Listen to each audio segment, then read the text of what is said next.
Same time, same time. What the hell is going on, people? So I got Nico with me because, well, in this day and age, if you want to talk to somebody, you don't call them, you don't text them, you fucking go live, apparently. Fucking that's how you have a conversation anymore.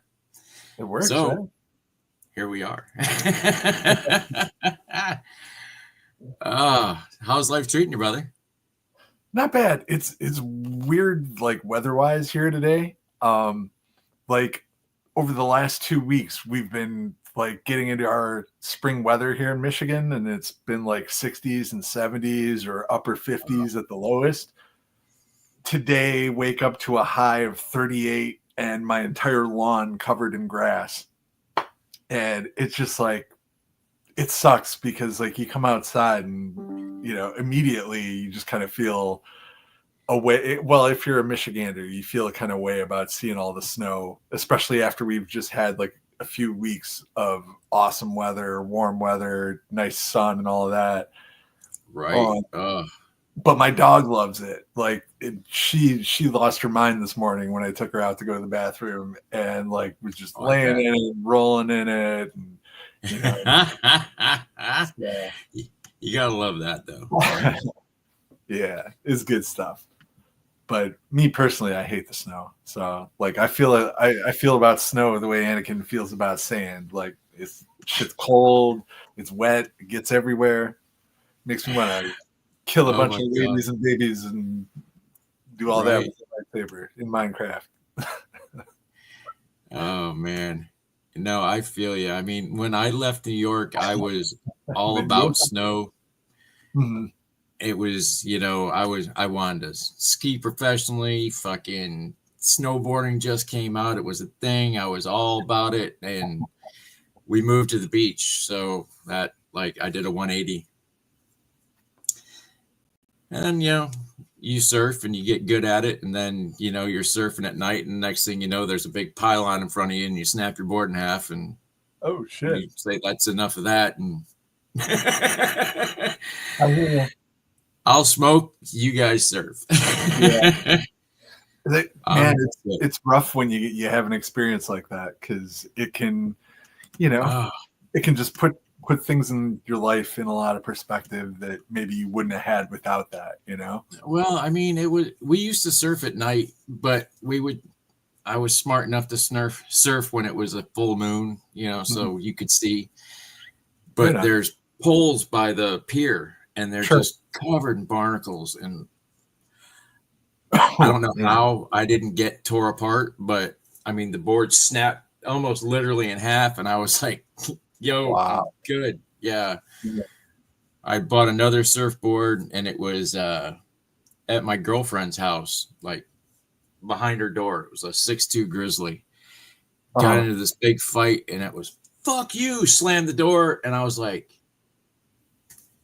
and I stood there for a minute going, damn, my surfboard's right there. Fuck it, she can have it. Fucking not another word was ever said between me and her. Like, just fuck it. It's yours. I don't give a shit. Fuck off. Sometimes in life, it's best to just leave it and walk away because, damn, yeah, I've been there. Yeah, even back then, I was like, life's too short for this bullshit. Yep. I had an ex-girlfriend who I had started dating like right around Christmas time in December this is probably like 10 years ago, maybe more than that.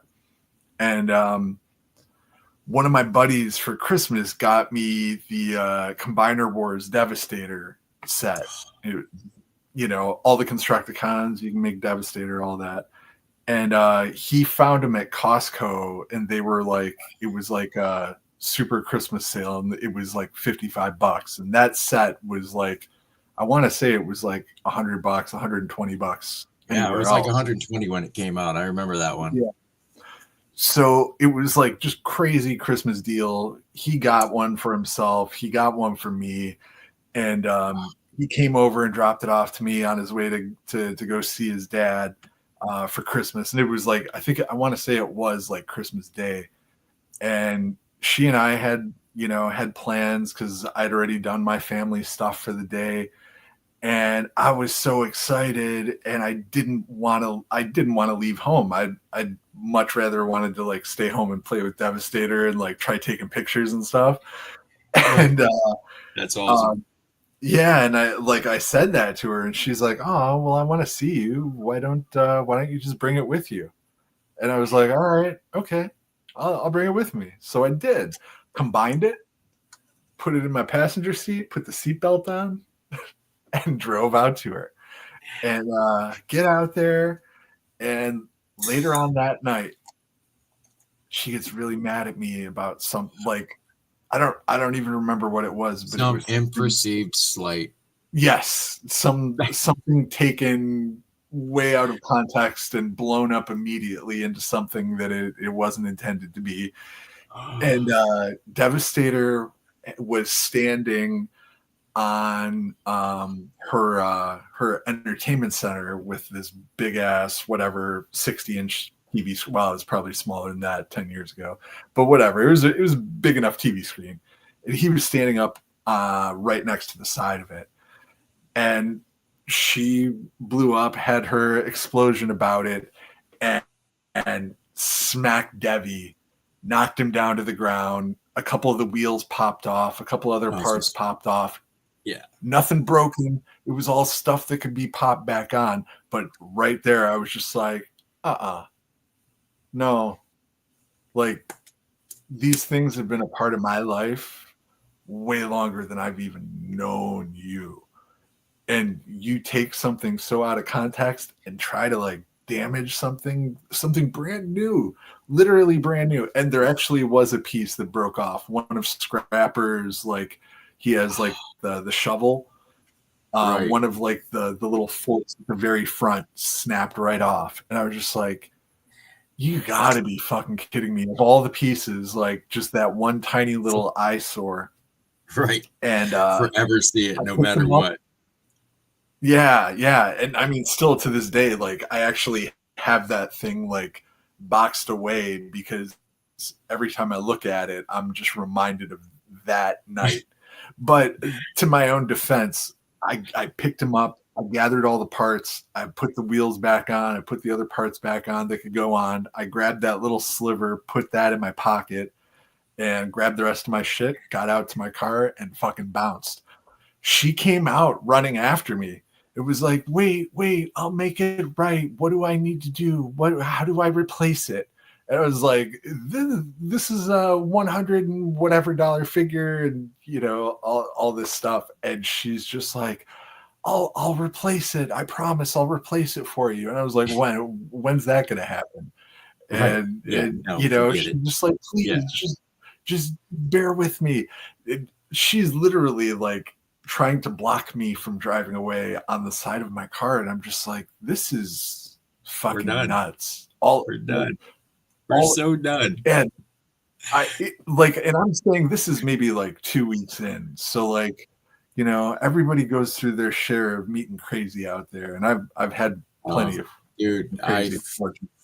Man, I have come to the realization that we're all crazy. And you just have to meet somebody whose crazy matches yours. That's the only way out.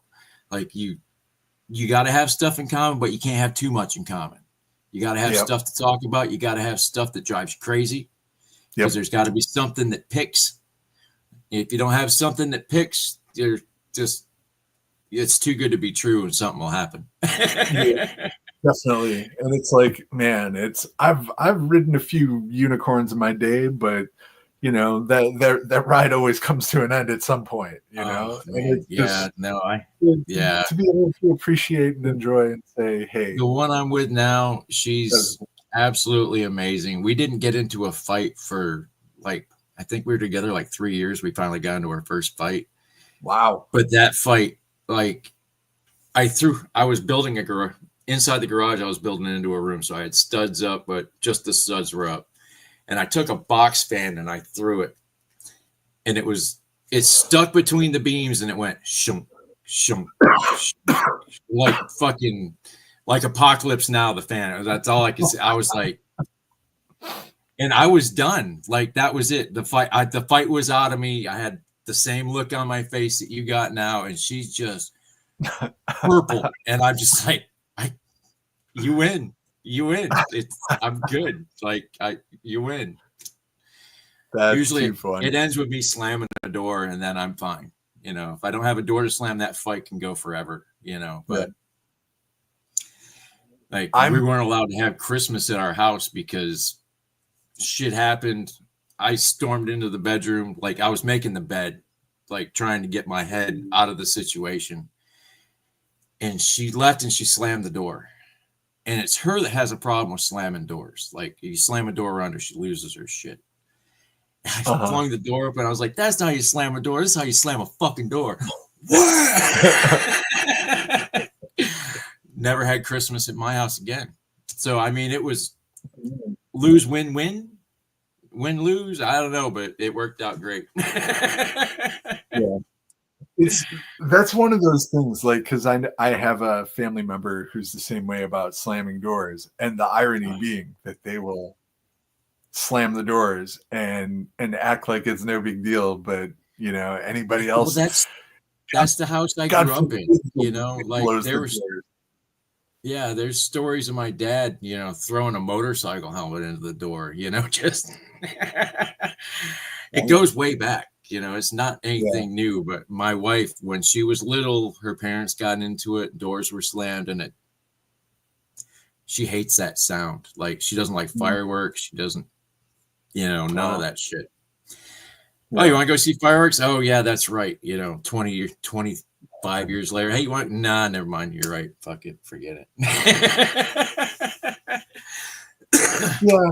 And you know, it's funny too, because the older I get, there are sounds that are like that will hit me in a similar way too, where it's just like, so for example, I have two nieces. I love them very, very much, but the youngest of the two has this high-pitched voice, cheers, brother, that can grate my ears no matter the time, day or night, and it's just this super high-pitched pierce. It's like somebody took like a blow dart, shot a needle right into your ear canal at 7 a.m. in the morning. And it's just, there are times where it's like, oh man, the sound of that is something I could really live without hearing. And then there are times where it's like, I love these little shits so much that it's like, I can't imagine my life, you know? Well, that's just it. Yeah. My life changed the day fucking they cut my old lady, they pulled a baby out of her, they threw in my arms. I went through the door like the Heisman, and it's been fucking nuts ever since. Nice. Like I literally remember going through the door. It was like the Heisman. Fucking I hit that door and was like I had a surreal moment for a half a second. Like, wait a minute, what the fuck? Is this winning? Awesome. I don't know. I didn't think this was winning. Fuck me. I've never had that experience exactly, not yet, and as far as I know of, I don't have any out there. Right, it's possible, but worried about a couple, but not quite. But yeah, I explain it as the best worst day of my entire life. But we took all the guesswork out of it because she was stuck in my wife's rib cage. Her head was, so they had to fucking cut her out. So literally the joke was, it was the same time as Scream, you know, I know what your insides look like. That was our little pet joke. But they grabbed a hold of her and literally she went, that was the noise she made fucking coming out. They uncorked her. It was fucking hysterical. Wow. And then she pissed on all the doctors because the doctor was like, whoa, and made sure everybody else got some. It was fucking hysterical. Like, but there's a big curtain so she can't see, and then there's a big mirror that you're supposed to watch. And I realized if I stretched all the way over, I could see it just fine. And I was like, wow, that's pretty cool. Oh, wow. Yeah, and it wasn't, but it was pretty cool. Yeah. I mean, I'm sure that's got to be, you know, that's got to be quite the sight. You know, dude, it was surreal, man. Because I she let me off the leash freaking like the last week. She's like, get it out of your system. And I tried. Like, fuck, I was still going like, no, this fucking I'm here.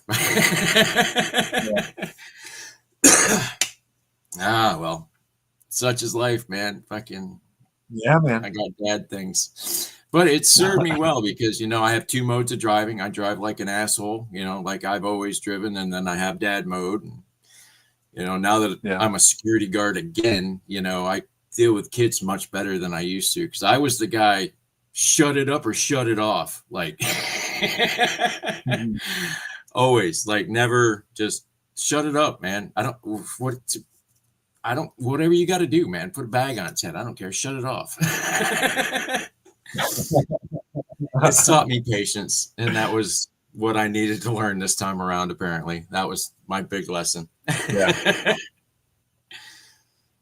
man, and that's patience is so tough, and it's one of those things, man. Like, it's something I constantly need reminders on, because I will lose mine real quick too, and especially when it's like, man, give somebody, say in like a work setting, you give somebody some very specific, very simple instructions, and like they just do it completely wrong, ass backwards, in the wrong order, and you're just like, wow, explain to me your process here so I can know how we fit. How did you come to this conclusion so I can figure out how to get you to the right step? Yeah. And it's like, and that's the thing too. It's like some people just learn differently. So it's like, if you gotta, figure out what that is and how somebody picks shit up. Well, that's what you gotta do. Different now. Like, have you seen how they try to teach these kids math? Like, dude, I thought math was math, and there was one way to do it, and that was it. Like, no, there's some cockamamie fucking, I don't understand math. That, like, I made it to geometry. Well, no, I made it to calculus. Geometry was before calculus. Fucking let's. There's holes. There's big holes in here. Fucking, but I did make it. And like my kid, I was like, no, you're on your own, dude. Thank God she was smart. She never really needed my help, because I was no help at all. Yeah, my maths are very like the simple math, no problem. I got you all day. But like, if you want to get into equations and stuff, like, nah, get out of here. I get a calculator or Google it, ask AI. We have too many tools that, you let the tool do the work. That's how I was taught when I was a kid. Yeah, absolutely. Go sharpen the knife. That's the point of having the knife, right. Use it. Oh man. I swear to God. Pick up anything new lately? What was the last thing well, you saw the pics and the little animations I did of Rob. Yeah, I went looking today, and I knew the places I went, I knew they weren't gonna have it. Like, I tried. Oh no. Tomorrow's another day. Oh, where in Florida are you? Daytona. Okay. Because I have a buddy in Florida too, and I always forget where he's at. But he said he saw Rom at a GameStop near him. So I don't know if you looked at GameStop, but there's a GameStop about an hour north of me that I hit religiously on payday. But I overslept, woke up with a headache, and I was in slow motion. I was like, I can make it. And then I was like, I'm not going to make it. I'm not going to go. I'll go tomorrow after work. But I stopped at Best Buy, because they're like, oh, there's Marvel Legends at Best Buy. I was like, no, there's not. But I got my Max Fleischer Superman. Oh, nice. Yeah, boy. That's sweet. I didn't get Christopher Reeve, but I got that Max Fleischer, and fucking I love this guy. Fucking, he's my Superman. Yeah, I'm sorry. That's awesome. I love those old ass cartoons. No, man.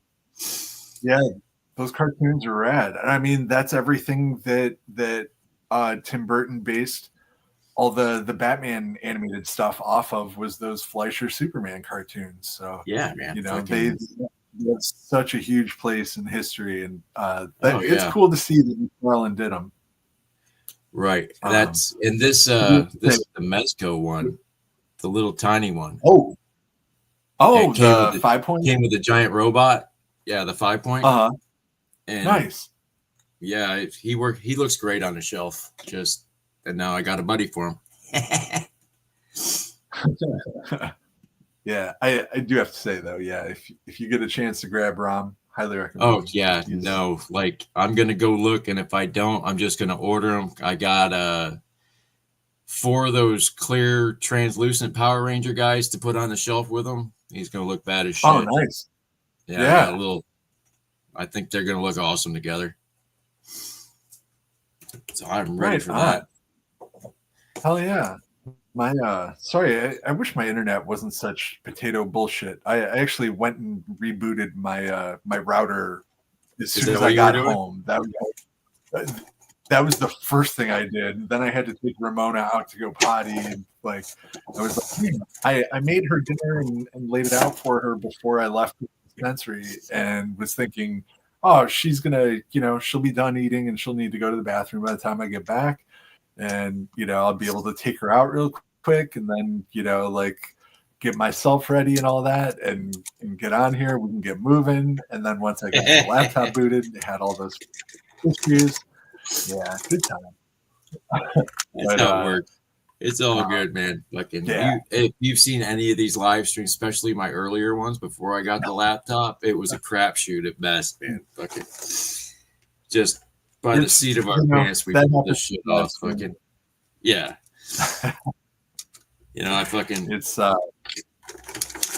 I woke up today, I hit my goal, I got a couple more subscribers. I was like, cool, right before we go on, I lost both of those subscribers. I was like, what the fuck, man? Oh, man. Yeah, it's weird. All good. YouTube's really weird with those subscriber notifications too, because it's like there's sometimes I don't know what my exact count is on my channel right now, because every time I look at it, it's always plus or minus whatever it was by 3 or 5. Oh god! Since the last time I looked, so I'm just I don't know what's real and what's not. It's all a simulation. Google just makes shit up. There's probably real, man. Yeah. They're only showing me 200 and something.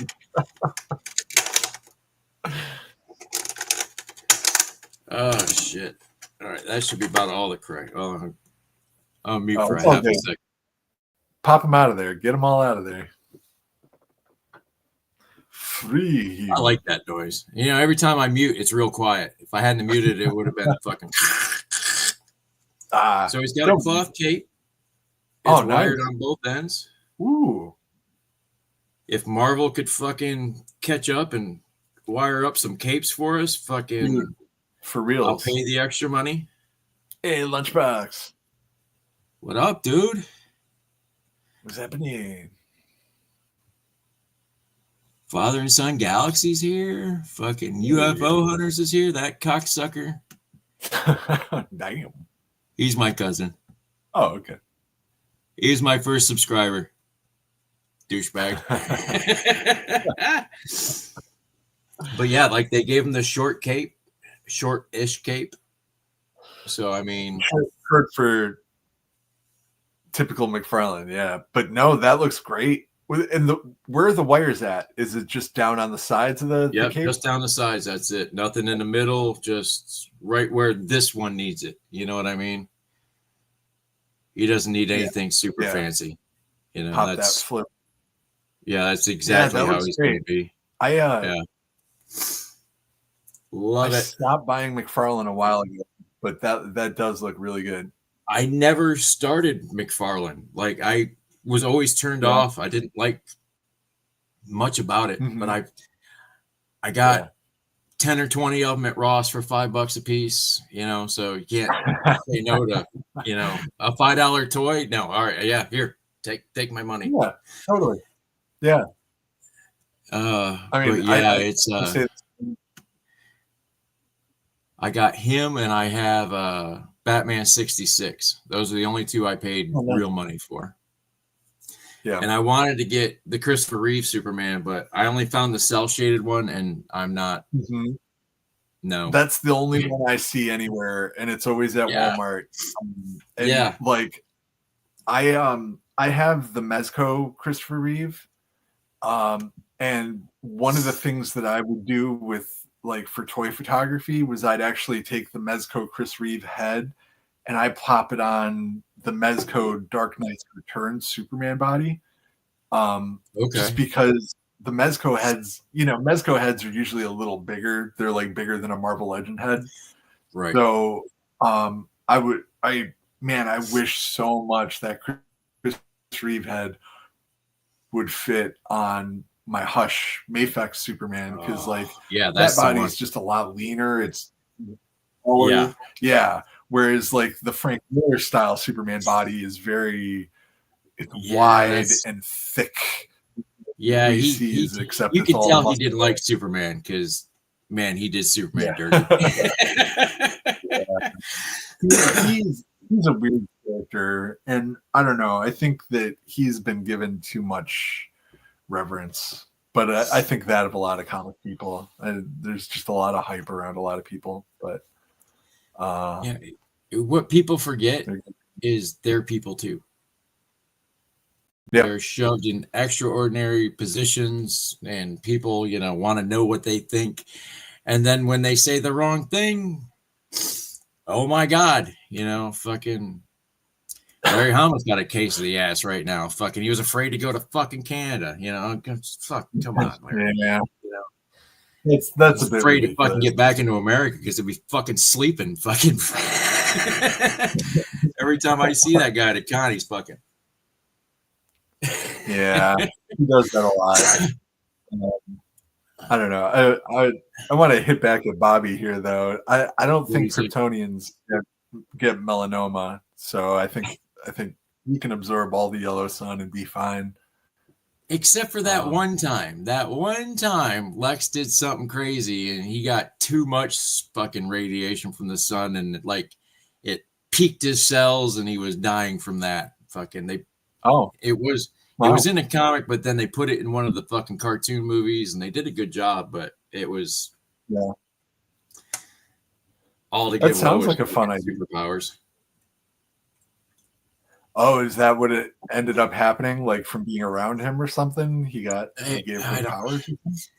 It was like he came up with some pill. He came up with a super pill that they always come up with, and he gave it to Lois so she could be a superhero for a day. I'm sure Jeff knows all about it. Oh, one of those weird things. I liked it better when the Silver Surfer gave fucking Mary Jane fucking the power cosmic for a second. That shit was cool.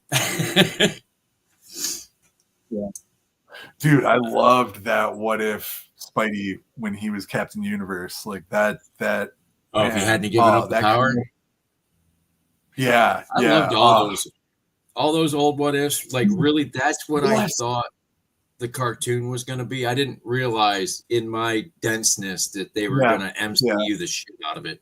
I should have known, but I heard What If, and I was like, hopeful, excited, thinking all the stories flooded into my head at once, and I was like, yes.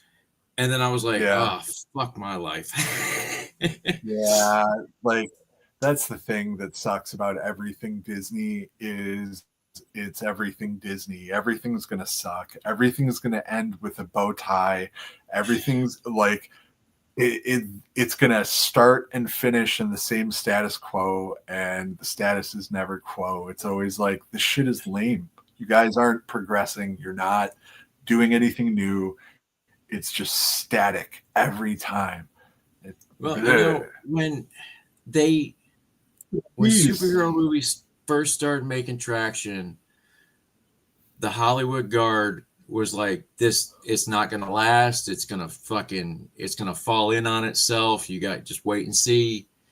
And I was like, no, if they follow the source material, we can run this for years.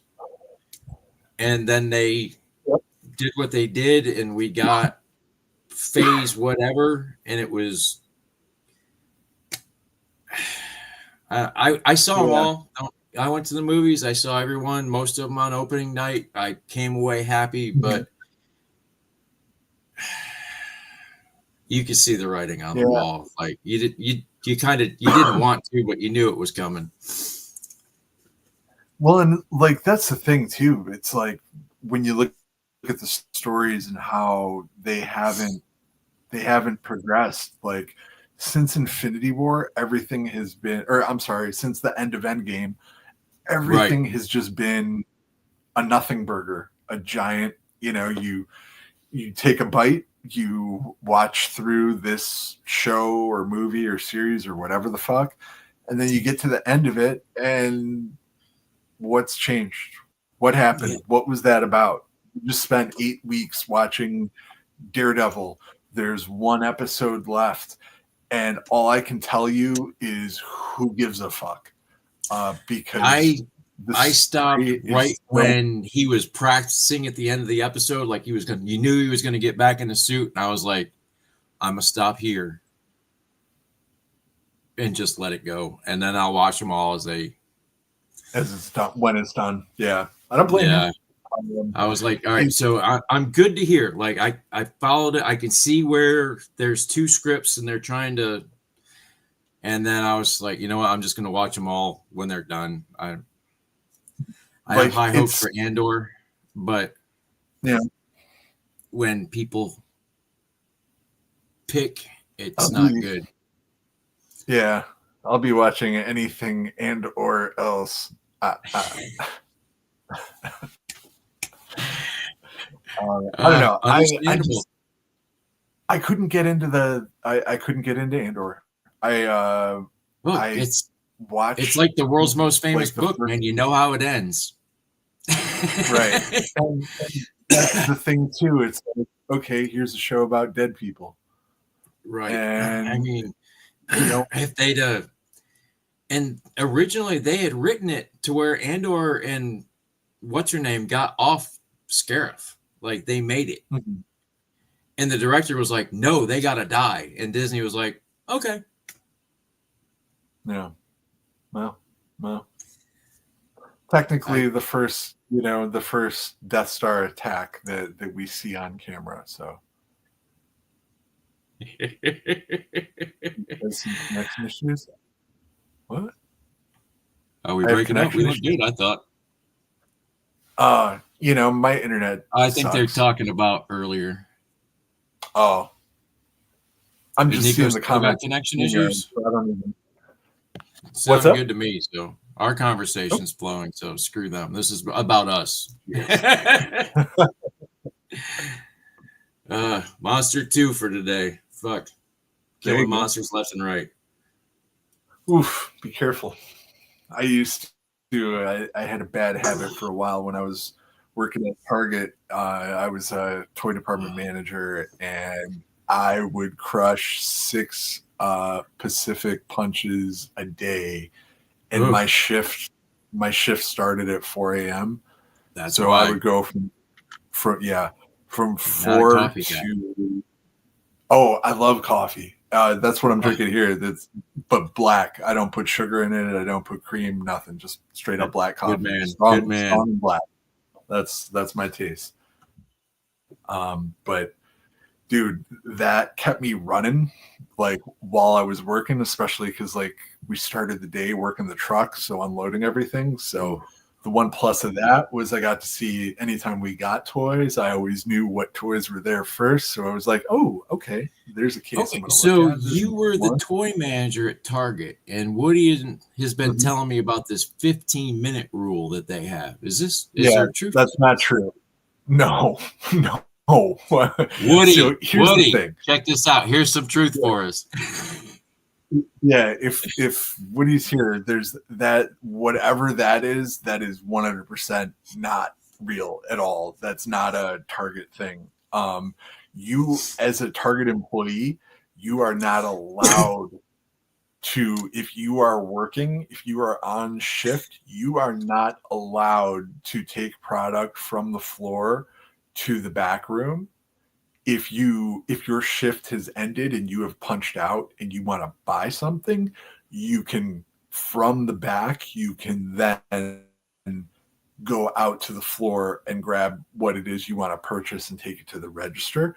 So it's got to be on the floor. Fired. So the last thing you do is you go put a couple employee, things out on the floor because you're wasting time burning the clock, and then clock out and then go grab it.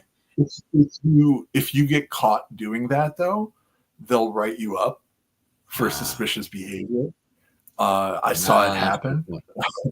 and like it's the dumbest thing. Like, they waste such time on stupid shit like that, where it's like, you could literally be letting your employee just buy what it is they're intending on buying.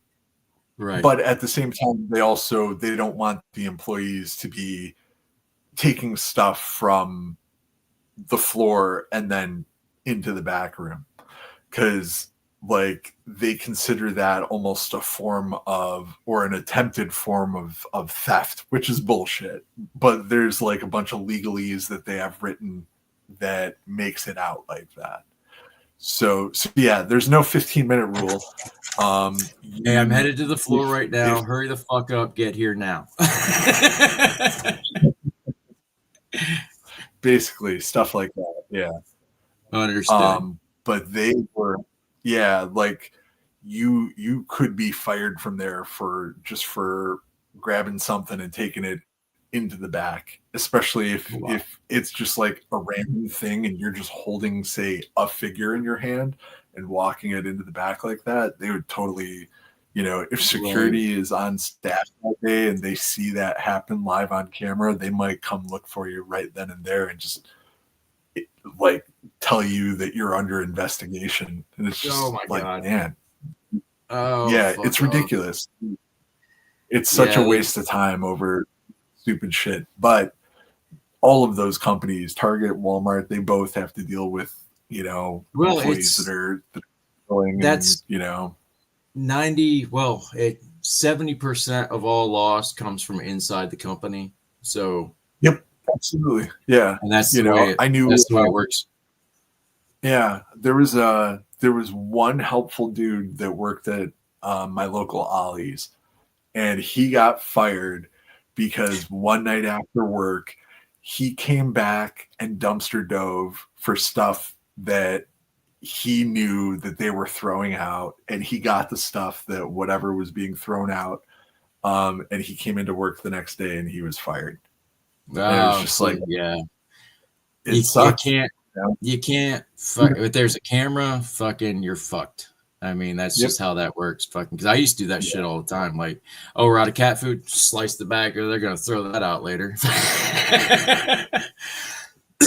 But hey, write-offs are write-offs. Like stores like GameStop and but stores like GameStop and Ollie's and stuff like that, like they'll throw stuff out. Like if corporate tells them, hey, this is garbage, and nobody that works there wants it, they throw the shit out. And he knew about that. So like he was, I hate to say it, but he was somebody that worked there to try to buy stuff to flip shit, and he'd let me know when stuff was coming. But, anytime it was like the case of classified figures that was like the Crimson Guards, Arana, and Dusty, the first case that they had of those, he's like, here, is this what you were looking for? And it had already been opened, and I open it up, and there's 2 figures short, which of course were the Crimson Guards. And that was, I never saw a Crimson Guard. Fucking not once. I got a fuck ton of Dusties and Zoranas, but not a single Crimson Guard. Like you. I eventually did get some Crimson Guards. Actually, it was after he got fired, oddly enough. They made it out to the floor. Imagine that. Actually, we've been fighting that in Daytona. We've been fighting that forever. Not to step on you, but like Toys R Us back in the day, like I knew the guy at the comic book store, and he knew the guy that worked there. So a buddy of mine, literally, he got a job at Toys R Us building bicycles so he could get G.I. Joe guys, instead of being, it was a when I was fight. in Finally, we school, figured out who was doing it, and we got him in the parking lot. Like, do you sell that comic book dude? Fucking one more toy. He never sold him another fucking toy. yeah, Like, I used to have the big giant Toys R Us sign with the hours that you could flip and shit, dates and all throughout the week. Like, I had that big. It went in the last house I had. I was so mad when I lost my Toys R Us sign. Dude, I worked there when I was in high school, and when I was working there was when McFarlane figures were huge, and like the Star Wars, the Power of the Force line had just started up again. I remember the day we got the first case of those Star Wars figs, and every single person my age and any of the dudes that were slightly older than us, we all wanted figures, and they were like, I want to say they were like $4.99 a piece. Oh, yeah, they were cheap then. They were still kids. So kid toys. Yeah, totally. Yeah. And they were, hey, what up, Mikey? They were all like super limited. We were only allowed to pick 2 figures each because they needed to have enough stock to still put out on the floor for the customers. Right. And this was like a Sunday night. They were going out on Monday morning. We got to come in at midnight at our Toys R Us. Like, they opened up for like 11:59. They opened the doors. They let us in at midnight for 2 hours, and I got 2 of everything. 2 of everything. Like, all the figures. Nice. I had had the case boxes. That was the first time I ever got one of those in my life. Fucking, I was like, yeah. I grabbed and I got rid of them all for pennies on the dollar, the ones that I didn't lose. And I turn around now and they're like, oh, this $20, $30 a pop. I'm like, oh fuck, where the fuck it.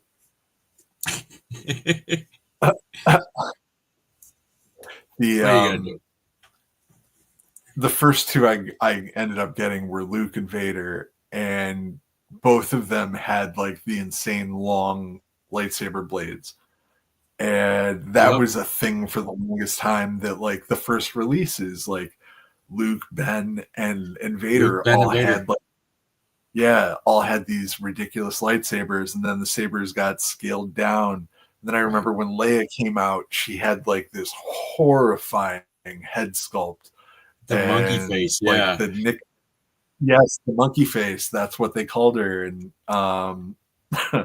those were the times. It was crazy. Like, dude, the very beginning. Like right on that was all like first series Toy Biz, like the 5 POA superheroes, just. Oh yeah. I still have the first. Well, I sold them to Greg, but I give him some money, he'll give them back. So I got the first run of those Toy Biz figures, brand new in the package. Fucking some of them aren't even punched. Fucking, I mean, that was when I was fucking hunting toys.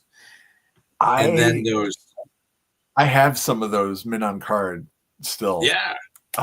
Like I found a box in the attic and was like, holy shit, I didn't lose this. Oh, yeah. Somewhere around here, there's Bluegrass and the Copper Kid, fucking brand new in the package. I bought them at Service Merchandise, and I was going to buy the rest of them, but I didn't want to open them. So I left them in the box. I put them in a box, and they're somewhere in this fucking house. I don't know fucking where. I don't know, threw them away. Fucking, they went to my brother. Fucking, fuck knows. They're somewhere though. Yeah. But I was like, damn, a Copper Kid brand new in the package? Fuck. I need that money. Those things were fun, man. As a kid, I just, we had so many cool, shiny toys that were just, you get a brand new shiny toy and then it gets all swallowed, but they were fun, man. Even like the brother and the sister, they had like those blue tones to them. Man, really nice. I dig that. I mean, like it's one of the things that I love about. Sorry, I'm trying to grab Coco here. It's one of the things that I love about this retro card Coco, just the fact that he's got that vac metal head sculpt, you know. Yeah, they finally just. Well, too many people were doing vac metal. They had to, you know, like there was no reason not to anymore.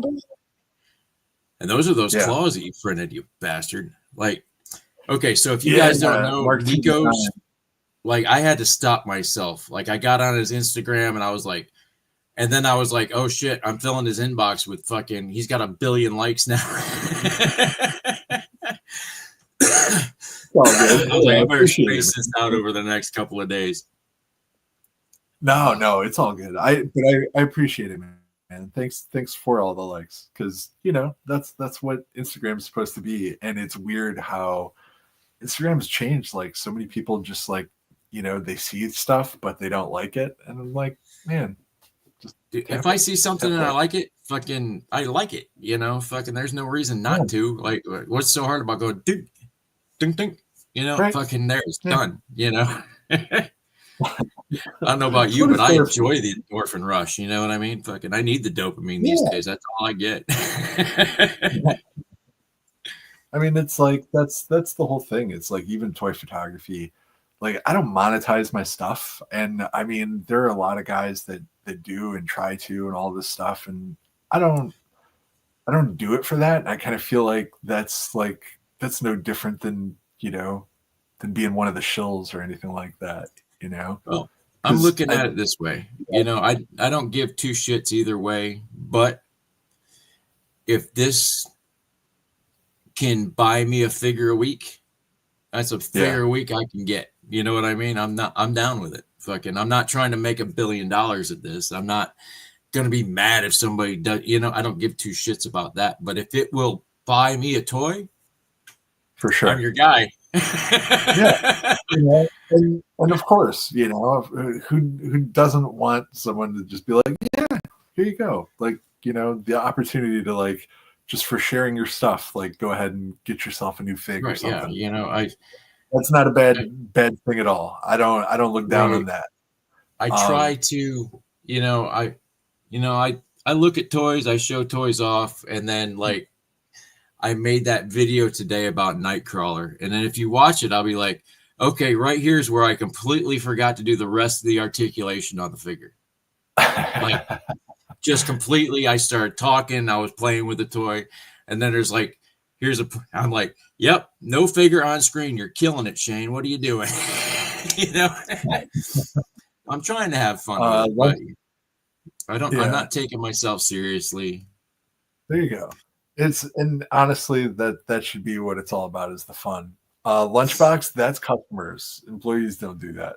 I do it just to fucking do it. I don't even go back. I forget about them. Fucking, I've been doing it for years. Fucking, and when, like, I love Rocco to death, and if I meet him, I don't know fucking if, you know, I'll find out if he's hooked up with the mafia, because I don't know if I'm going to shake him or hug him. Fucking, because like, dude, you let the cat out of the bag.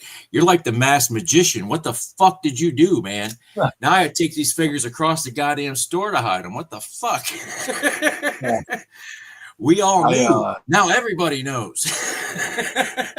Yeah, I mean, I in like when I started working at Target, part of why they hired me is because I already understood their entire system, like the DBCIs and all that. But I understood all of that from being, you know, a collector, like so many of us do.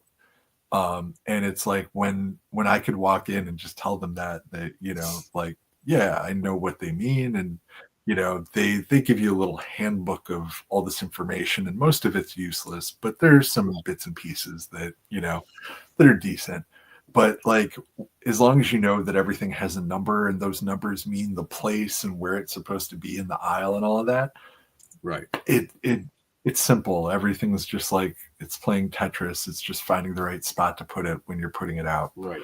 But I forgot what my point was of. Damn it! I lost my train of thought. We can blame that on, what is this called again? Gush. This is Oh yeah, there it is. 90%, Woo! 90.19% hybrid Oh, I love THC it. live resin. Quite tasty. Um, Welcome to the world. it was about about the employees and stuff under the shelves. That was where I was going with it. I told my store manager, and mind you, the store I worked at was the number 2 store in Michigan.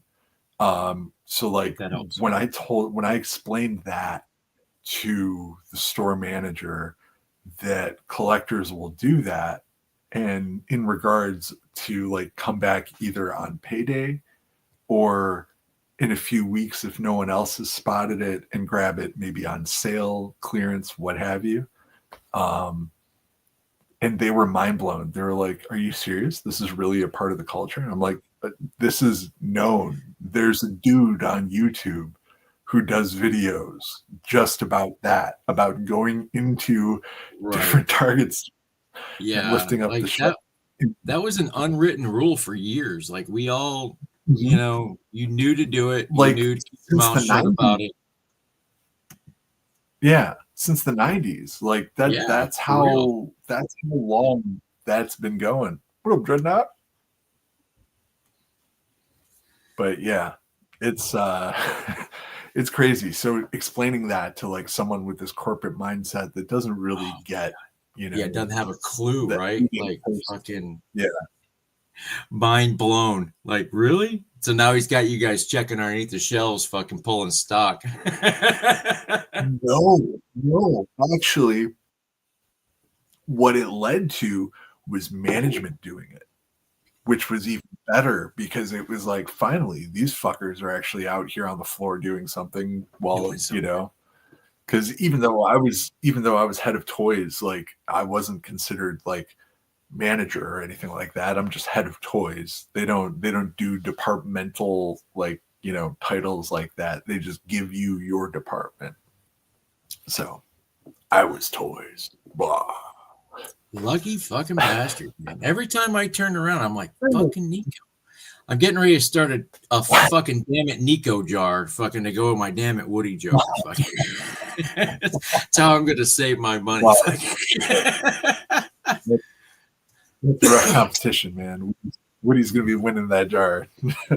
Oh well, that they're separate jars, same reason. You know what I mean?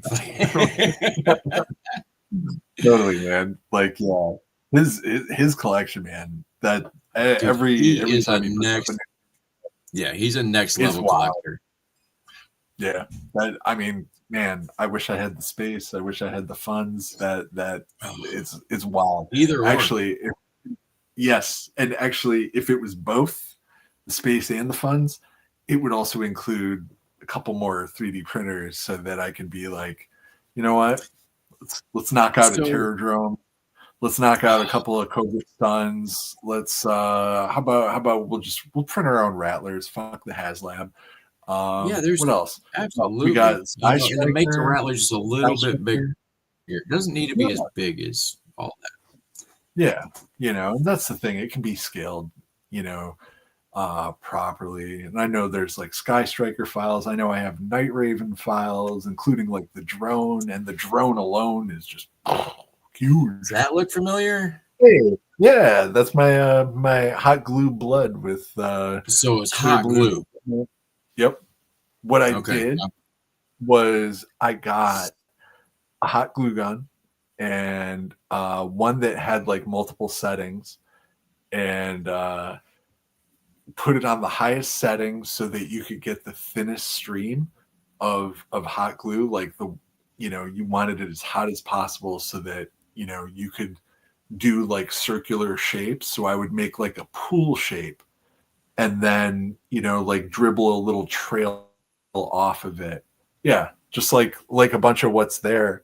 And then I used Tamiya clear red and did spray paint on parchment paper, so like nothing stuck. Like even the hot glue, you could peel it right off the parchment paper, and paint Nice. it. Yeah, I definitely wanted to ask you because I got the casket of whatever with all the blood bits on it, but I need like pools of blood. Like I did a couple things and I was like, he needs to be laying in a pool of blood right now. Like that's like I Hot had him glue. throwing up blood, fucking had blood splatter, brains coming out, blood dripping off the wall, and I'm like, it's missing a pool of blood. Fuck me. Actually, you may even want to look and see, like Amazon might even have red clear hot glue. So I've seen it. You know, you could probably skip the painting part, or also get yourself a can of T. You want the TS version of Tamiya Clear Red, not the PS. PS stands for polycarbonate. You do not want that. That's for like a motorcycle engine cover. You do not want that for your toys. It will melt your plastic. It will melt your PVC and your ABS. Do not use that. Do not buy it. TS, Tamiya TS Clear Red. If I knew the numbers off the top of my head, I'd give you the numbers too. But yeah. Right. Now that Bobby said the Citadel paint, the blood for the blood god. If you put that on a figure, it looks like blood, like without a doubt. Like really? It's next level. Like Citadel paint for the. Okay, I'm gonna have to look that up. Yeah, it's that's what it's called, blood for the blood god. All right. It's good stuff. I mean, $10 a pot, but it's one of the bigger pots. It's a Games Workshop product. I mean, you can get it on Amazon though. It's good stuff. Well, their paints are top notch. Yeah, they really are. I use I like Army painting myself. My local shop might. Go ahead. Mm-hmm. I'm as far as brush work goes, for metallics, I'll use a lot of Tamiya, and then Citadel, and what's the other one? The other one that does the buckets that have the little reservoir at the top. That's Citadel. Oh, okay. Yeah, sorry. Citadels are great. Army painters are great. Army painters got the dropper thing going on. Yeah, and that's fantastic because like anytime you need to mix colors, which is a lot of the time, at least for me, anytime I'm brushing, I always have to mix. Oh yeah, Vallejo were great too. Dreadnought. Yep. I will. Vallejo's got to say, a though, leather brown. As far as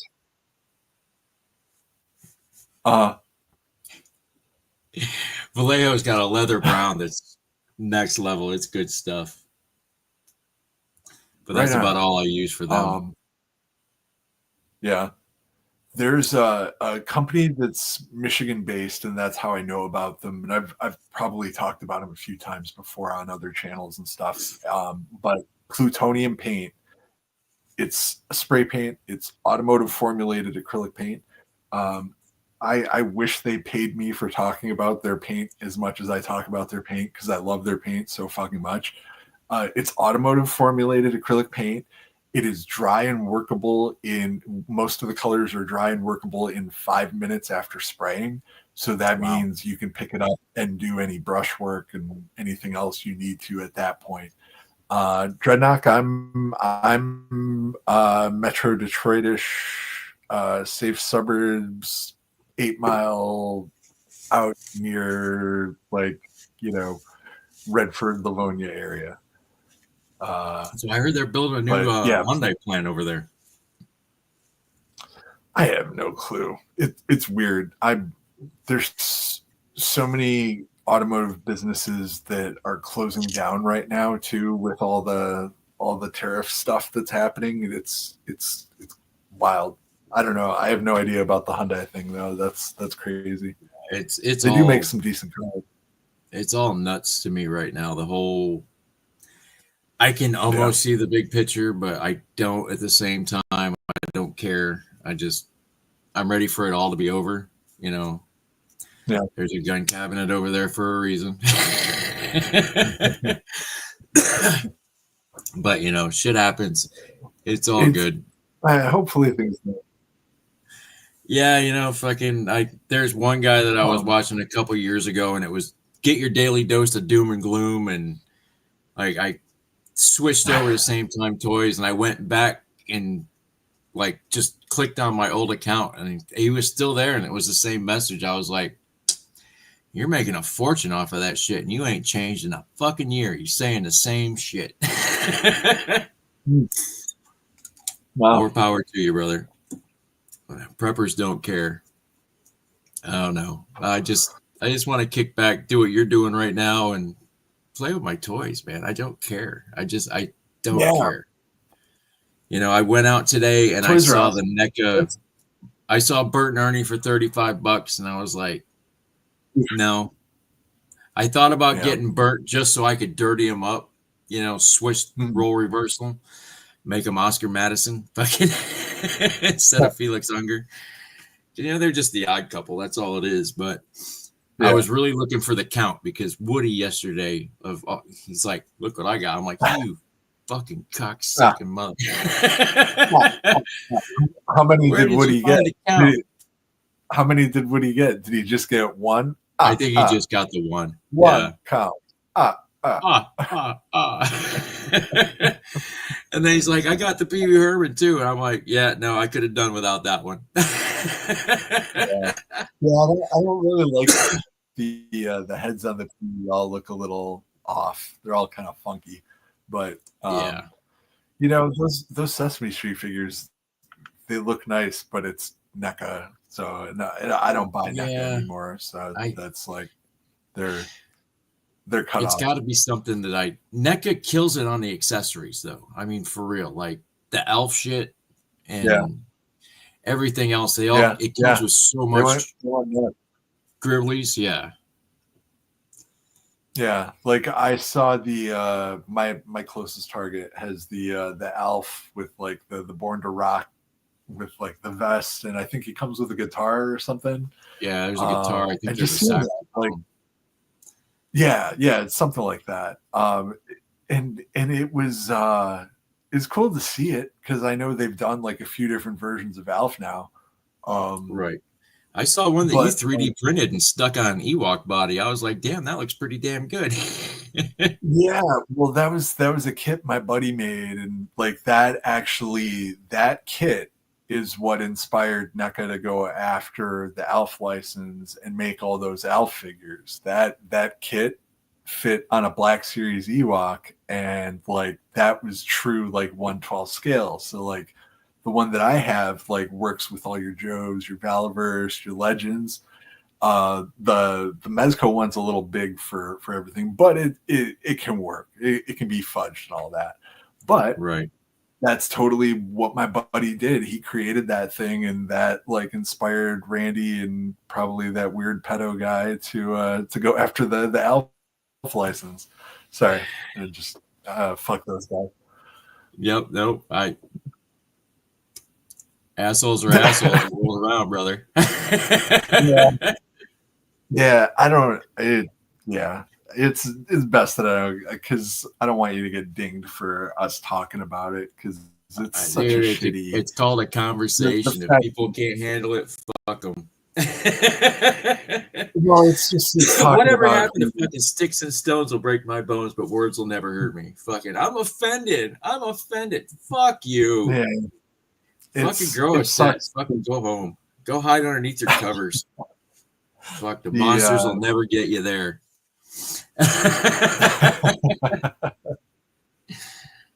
It just sucks, man. Like people like Blaine having a job at NECA where he's going to conventions and you know he's meeting young boys and you know he's probably up to the same thing he was doing when he was on Instagram and all that. And I can't. There's as things have changed. Like you know right from wrong, but when you become a parent and you see shit like that, there's only one thing to do about it.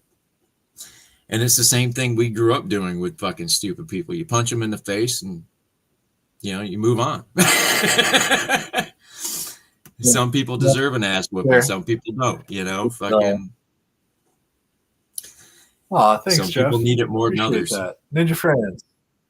Fuck yeah. Yeah. I don't know. I think a situation like that, a guy like that, definitely deserves that. you could, I don't handle a understand how few. I'll never understand how they want to normalize this shit. Like, I know that's for a different channel and it's a different conversation, but you can't it's fucking for real. No, that's not even a conversation. That's just fuck that. All of that. Those people. Yeah. The wood chipper. To the wood chipper. The wood chipper, yes. Feet first. I've seen it. It's not pleasant. I worked for a tree company. Fucking, I quit the next day. Make hefty Ninja Friends hats? Hefty. What do you mean hefty, Jeff? Is that like a feet first, Redknock? That's right. Right into the wood thresher. Chop them up. Dude, it's like it's just a and there's a smear. It's not, there's nothing. It just all right. I will make hats, Jeff. You got it. I'll see what options they have on there. Thanks, dude. Oh, I can't wait to fucking, like, Punk was telling me I could do merch already, and I'm like, when time comes, I'll make merch. Yeah, man, do it. It's, like I did it just, being silly, and as far as I know, I don't think anybody's bought any Ninja Friends shirts yet, but hey, if somebody wants a Ninja now that Friends I know shirt, there's some out there, watch yourself. It's my favorite shirt right here. Fuck. Oh, that's awesome. Yeah. I got the Don't Go Full Classified shirt. Fucking, I love that shirt. Right. Fuck. That's definitely one of my. I was yelling at my old lady the other day. I'm like, where the fuck is this shirt? Like, how did it disappear? Like, I got this shirt. I got this shirt. I got this shirt. Where's that shirt? So I don't even know what you're talking about. I'm like, of course you don't. Don't worry about it. Fucking, I'll find it. It's probably around somewhere. You just forget, like, it fell.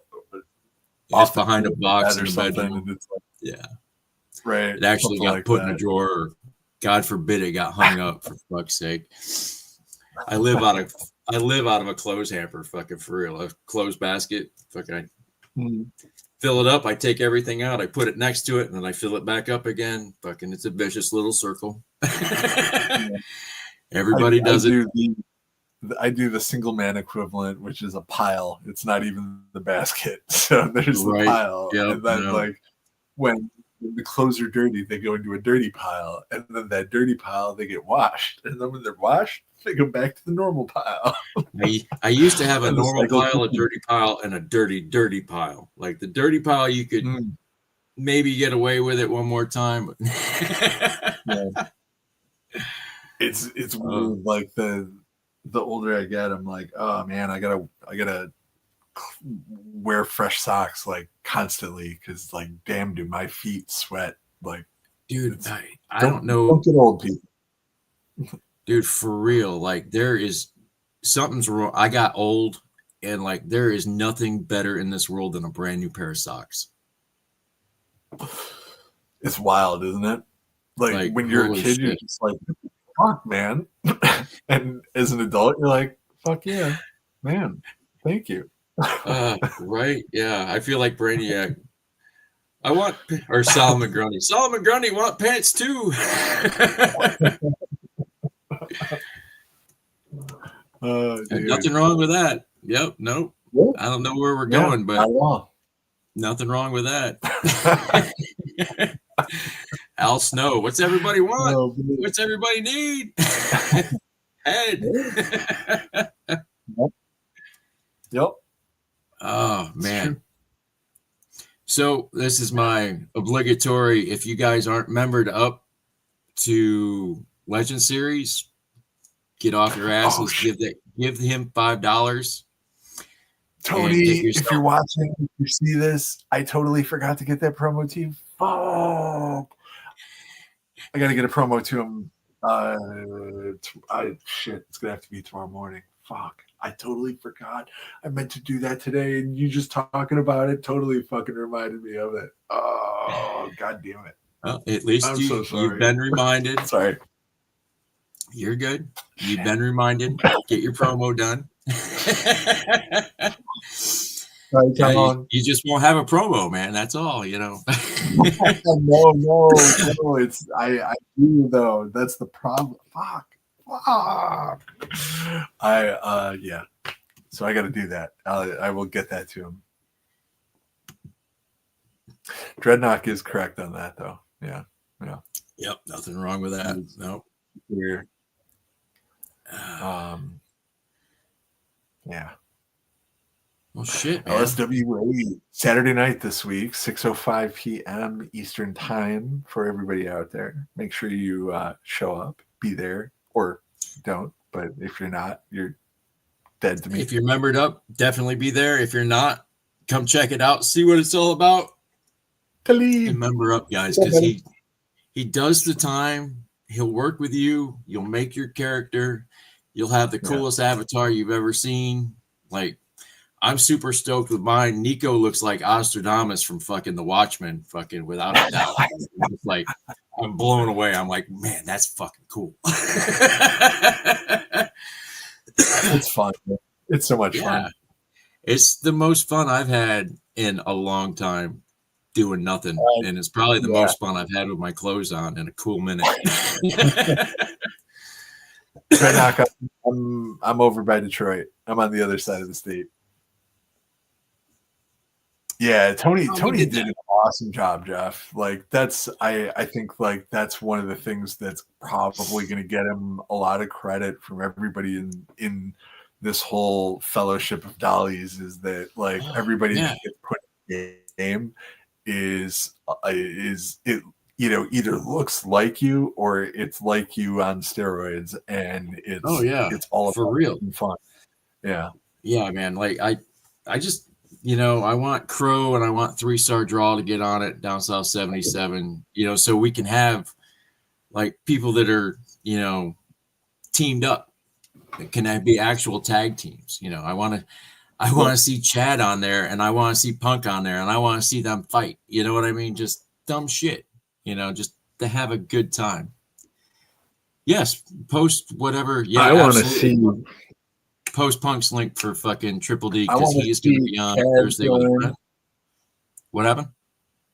I want to see Chad. I want to see Chad join, and I want to see HGC join, and I want to see me, Chad, and HGC as the Ninja Friends.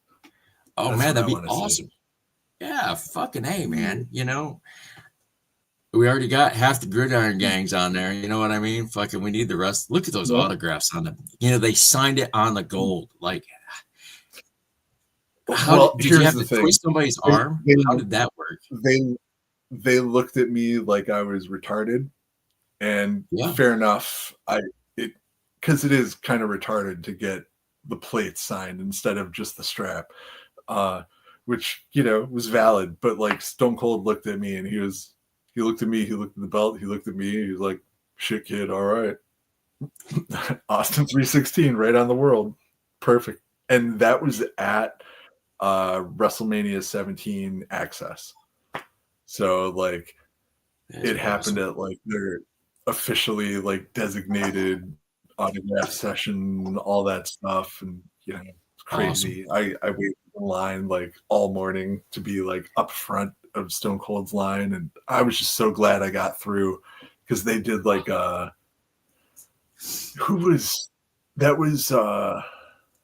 no wait, it was the next day when Triple H was doing a signing. They had Undertaker come through and attack him at Access, which like they filmed and they later showed it on pay-per-view and all that. But that's awesome. Yeah, I was bummed because I was in line to get Triple H's autograph, and I really wanted to get Triple H's autograph on this belt too. Fuck. And then I just look over to my right, and out of an exit door, here comes the fucking Undertaker. He's in his trench coat, he's got the hat on, and he's doing the slow walk, like in this venue at the outside of the Astrodome, and like people are just walking around, and I don't know how I'm the only one who noticed him first. Dude, but moments like that are priceless. Yeah. Dude, those are nuts. true memories. And Yeah, You're like, it was wild to see that. It was almost a show for one, and like right, he was just looking at me like, and he didn't even mouth don't. He didn't have to. I was just in awe because it's like, God right, damn it, right. it's the Yeah. fucking Undertaker. And then he Everybody's just better like than he starts. Canyon. Dude, Canyon was a really nice guy, though. I Dude, will he say that was about him. legitimately, he was a great wrestler. He really was. He was fun, man. Like, he wasn't Eddie Guerrero. He wasn't Chris Benoit. Well, and I mean in the ring. I don't mean outside of, Dude, but he was an entertaining wrestler. I He was was at a house just show and it was the Horsemen with Benoit, and then it was Benoit and Malenko. And I forget who they were wrestling, but I was with this. I saw a buddy of mine in the crowd. I was sitting front row. And I went up and said hi, and I grabbed the hot chick that he was with, and I brought her down with me just to piss him off. And like Benoit kept staring at her, and fucking the guy grabbed him, and he's like, "Is that what you want? You better put your mind back in the game." And he ran him right, like he's right here. And the dude's fucking yelling and screaming. I'm fucking, yeah, motherfucker. And it was a house show. It was the greatest fucking 2 minutes, fucking, Wow. But I met Kevin Nash at Toys R Us in Daytona because he still lives around here. I think he's in Palm Coast. But I met him. He was walking around he had 2 buggies, kid. Yeah, a lot of the boys. Yeah. But I was just going to say, a lot of the boys are out there. Yeah, it was like the Friday before he beat Goldberg. And all they had was a ring, a WCW ring that had a Kevin Nash figure in it. And I was like, dude, sign it, Goldberg, you're next. Like, because I waited until he wasn't like around his family. And I'm like, dude, sign this, Goldberg, you're next. And he's like, dude, if you got money, put money on it. And I was like, nice. Oh shit, you're going to beat Goldberg, motherfucker. Yeah. That's really cool. I think I knew he was going to beat Goldberg before Goldberg knew he was going to get beat. That could be. Because I think he was up there with Hogan and stuff too, right? Like they were doing all the booking. Yeah, it was when Scott Hall tasered fucking Goldberg, and Goldberg broke his streak. Oh man, those good times. That's wild. Yeah, Dreadnoughts. What's this? Art teacher married one of the Road Warriors? Really? Wow. Oh, wow. Very cool. Yeah. I watched fucking Hawk. 2 different times I saw him. One time at the very end, he was hanging onto the ropes, leaned back, passed the fuck out cold. Just sound asleep, fucking hanging on the ropes, just high as fuck. The first time I saw him, he went to hit somebody up against the ring post, and I didn't think nothing of it until after he hit, and this part of his arm went like this, like his arm was like that. I was like, he broke that shit. Like, yeah, I was like, he didn't let out a whimper, a scream, a yell. Fucking, he just grabbed his shit, went like that, and walked to the back. And Anna will beat the fuck out of whoever it was. The match was over. Fucking, I was like, he just broke his fucking arm in the worst way possible. Yeah, that's rough. I was at Bash to the Beach when fucking Hogan turned. Fucking, you can see my drink fucking land in the ring. Fucking, I remember doing that and thinking, fuck, I'm thirsty. Oh, man. There's I don't know, wrestling's awesome, man. It's a lot of fun. Dude, man, and it's like that's the great thing about the LSWA. We can all do it, and we don't have to worry about getting hurt. Brings it right back, though. I mean, the same feeling as a kid, fucking like I used to watch the Monday Night Wars, fucking, and my girlfriend at the time she would shake her head, but she'd let me watch fucking Nitro for 3 hours, and then we'd go have fun. And then I dated this one girl, and I swear to God, every time The Undertaker came out, she would pick a fight with me.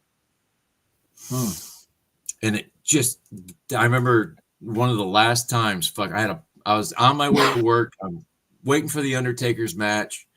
Here she comes. Fucking, I had a bottle of water in my hand, and I'm like, are you hot? Are you pissed? Are you mad? Are you hot? Yeah, I'm hot. I was like, fucking cool off. And I hit her with a bottle of water, and dude, she went from red to purple, and I was like, gotta go work. See you, bye. Oh man. But it's just wrestling's always been there, man. I remember the first time the Rockers were on Saturday morning for WWF, fucking, and they were there, and then they were gone. Yeah. Remember Marty Jannetty getting kicked? Oh, look at that! Oh yeah, through the window. This Brock. Oh yeah. I grabbed that at Ollie's last holiday season. And I think the only one I picked up from Ollie's was the RVD. And I was like, it's RVD, yeah. You can't not get down. You had the thumbs. Fucking, I was like, I'm sold. Yeah. Came with the chair. I was like, oh, even better, Yeah, both of those two were in the same case together. Nice. Yeah.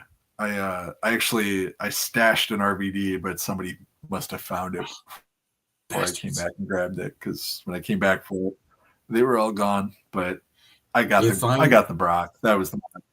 If I'm stashing toys now, I'll go to the rugs or I'll go to the pillows. Those are my stash spots. I but it's few and far between now. Yeah. It's very rare anytime I do. And even that was just one of those, I just didn't want to spend the cash right then. It was like, I can grab it later or something. Right. But the towel section, that's another one that I'll use at any store, because you can just literally cover it up in a pile of towels and no one will know. But the trick is take a picture of exactly where it is, because I was just gonna fucking pull up a couple pictures in my phone, because you forget right where the fuck you put them. Like I put a fucking a road pig in some shit, and I came back and I was like, I couldn't find the picture in the phone. I thought I deleted it, and I was like, fuck. And I looked and I looked and I looked. It's like, I give up. And I got home and I was like, oh, there's that fucking picture. I'm not going back. Fucking. Yeah, it's that was a trick I started a long time ago, because it was just like I'd have friends asking me to look for stuff, and it's like it's crazy where when you have other buddies that collect, and if you're in a group chat and you're sending them a single message and it's like, hey, were you looking for this? And you send them a picture, and you're waiting, you're walking around the store for 10 minutes with something, and like people are looking at you like giving you the suspicious stink eye. Just like, right, dude, like, I'm not gonna steal this, you fucking asshole. Yeah, and dude, trust me, because fucking, I look like I'm going to a Slayer concert. Okay, fucking ripped up jeans, fucking t-shirt. Usually I got a flannel around my waist. It's still the 90s. Yeah. Fucking, I trade my combat boots for Vans, but outside of that, fucking, it's the same look. Fucking, I swear to God. Yeah. Well, the irony. Dab it up, Dreadnought. I got my live res. The irony of that is when I was going through the hiring process at Target, and you have to watch like the security videos of like the suspicious people to look out for. The dude in the video, in the Target video, literally looked like a fucking doppelganger of me. And I'm watching this, and my manager's right next to me, and I'm just looking right at her, and I'm like, hey, Dawn, who's that look like? And she's like, you. And I'm like, so what does that mean? She's like, it means I gotta be suspicious of you. And I'm like, as you should. Because she was cute. There's a reason why we profile. It works all the way around. Trust me, I'm that guy. Fucking. Oh yeah, for sure. Like that's part of. If I'm wearing my ripped up jeans, you're good. If I'm wearing my fucking cargo shorts, you're fucked.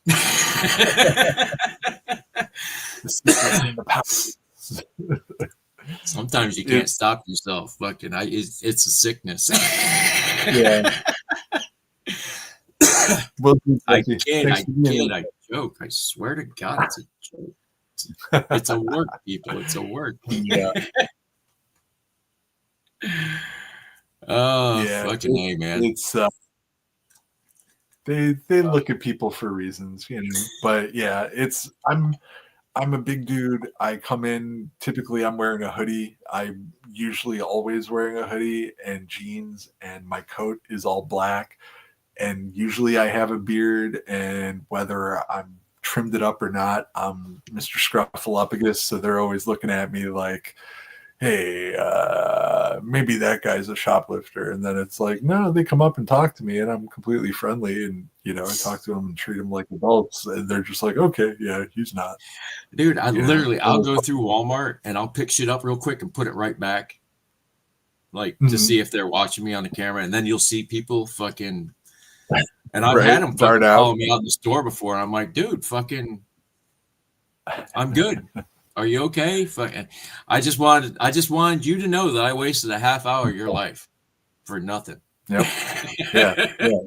He followed me for literally nothing. And it's like mind-blowing shit. People are nuts. But that's corporate. They have to do that stuff because they're everybody's got a job to do. Have to. That's the way it is. Yep.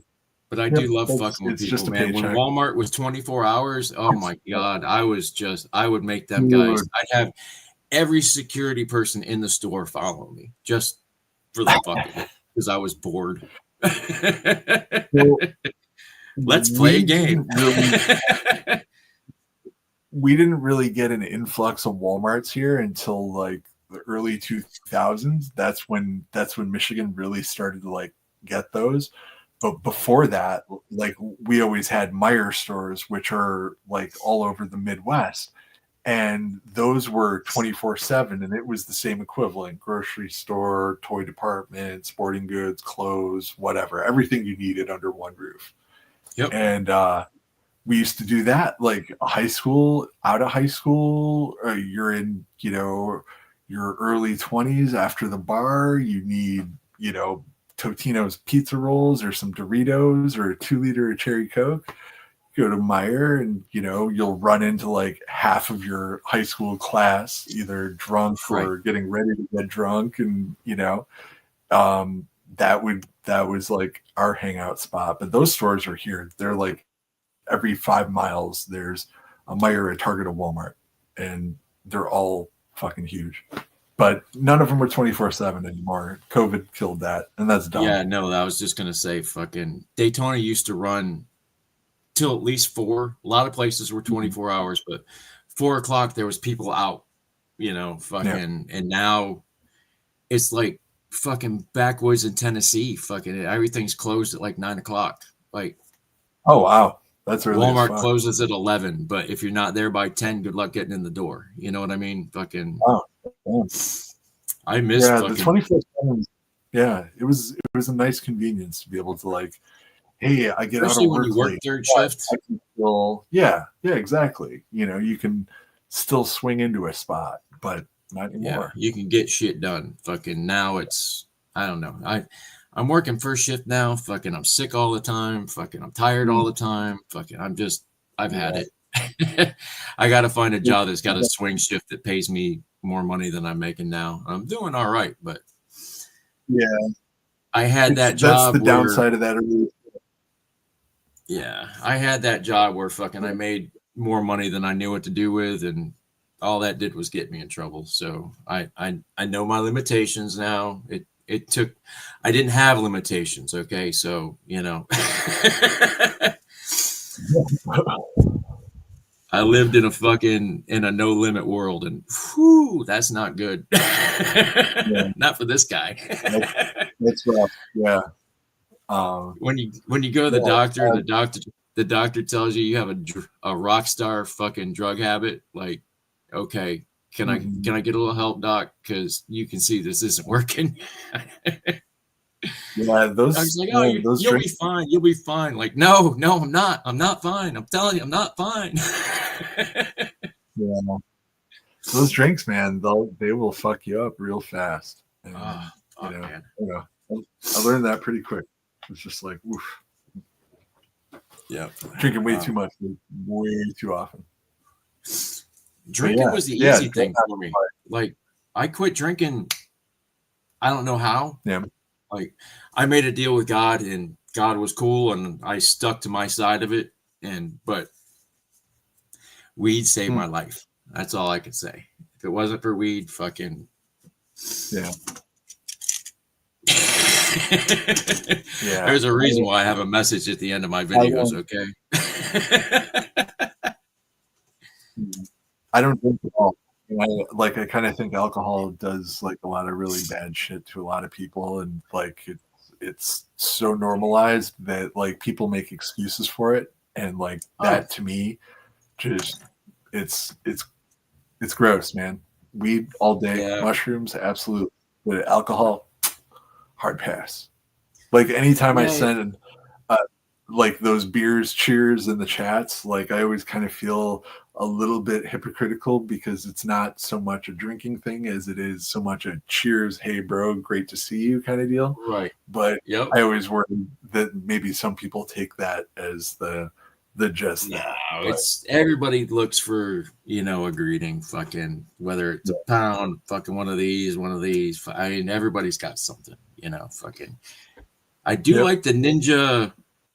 The Smoking Ninja, I do love that one. That's a good one. It cheers me up when I get in chat and I see that for real. It's fun, man. Like, you come across people in chats and you don't know, and fans. Yeah, like this is the best part of doing this for me, is getting to hang out with you, hang out with Woody. Totally. I've gotten to hang out with Chad. I've gotten to hang out with Punk. I've gotten to hang out with fucking Jeff. I'm having a blast doing this, fucking, it's, I have comic book friends, but my toy friends, they're not existent anymore. They're not with us. And to have you guys, it's fucking great. Fucking, I showed this and you were like, dude, that's cool. Like, yeah, that's awesome. Thank God, because I'm going to show it to my old lady. She's going to be like, how much did that cost? Too much? As they do. That's always the question.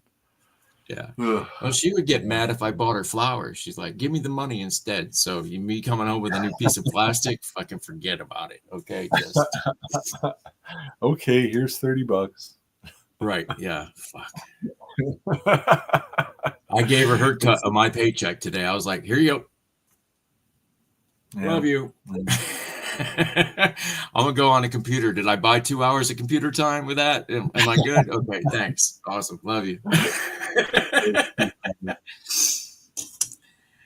She asked me again this morning. She's like, so how are you getting to Texas again? I'm like, how about we don't talk about this? It's too early. Man, I'm jealous. I like, just for that reason alone, to be able to like hang out with everybody and stuff. I wish I could go. I wish so much. Dude, I can't wait. But I bet. Well, it happens, man. That's going to be such. Like, last year I was going to go, and then the kid wrecked the car, and she wound up paying for it, but it took up all my money. Fucking, I was like, fuck it. And this year, like, I didn't know where I wanted to go because everybody had such a good time at Joe Fest versus everybody had such a good time at DFW. And I was like, well, shit, I don't know. And then Woody was like, I'm going to DFW. I'm like, sold. Let's go to DFW. There you go. Everybody's like, I don't know why you don't go to Atlanta. I'm like, it's still the same. Yeah, if closer, not closer, it doesn't matter. Fucking, I'm not afraid to drive. I do want to fly, but if the IRS doesn't give me my money in time, fucking, I foresee me taking off in a car. Hey,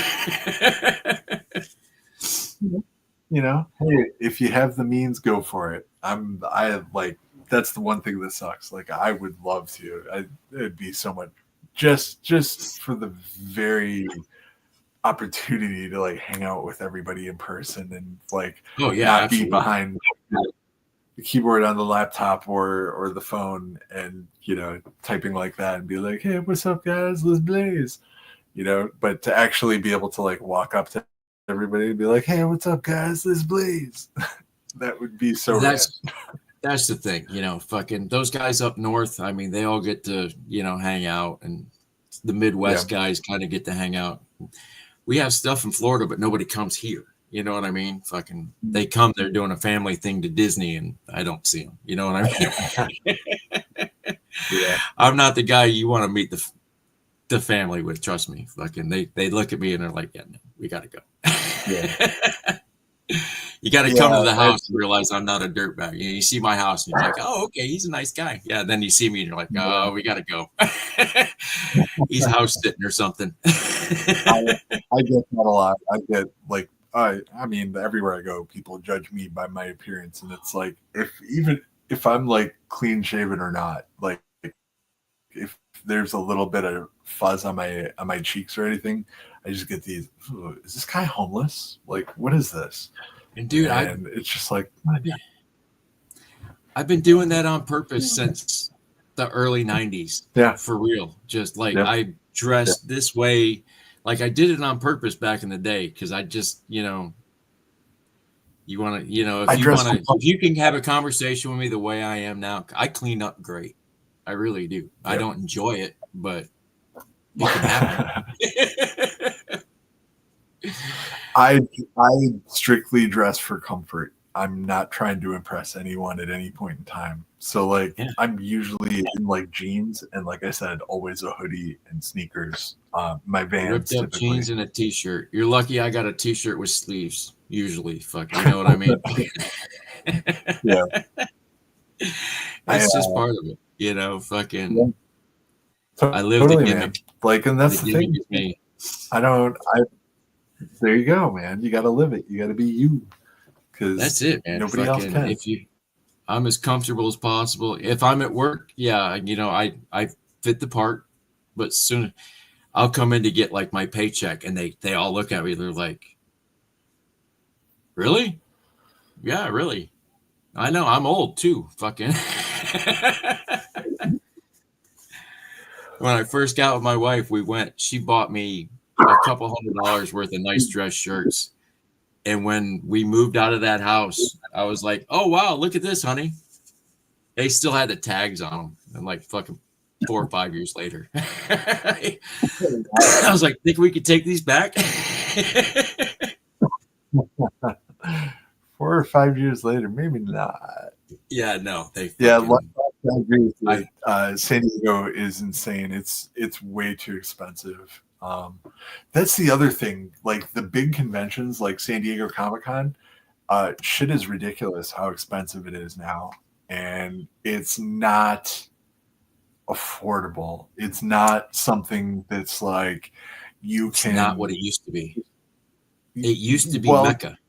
Yeah. San Diego was Mecca for years. Like that was my entire goal in life. And then, Kirby's not around. This guy's not around. That guy's not around. And now it's sold out. Like it's and keep not going.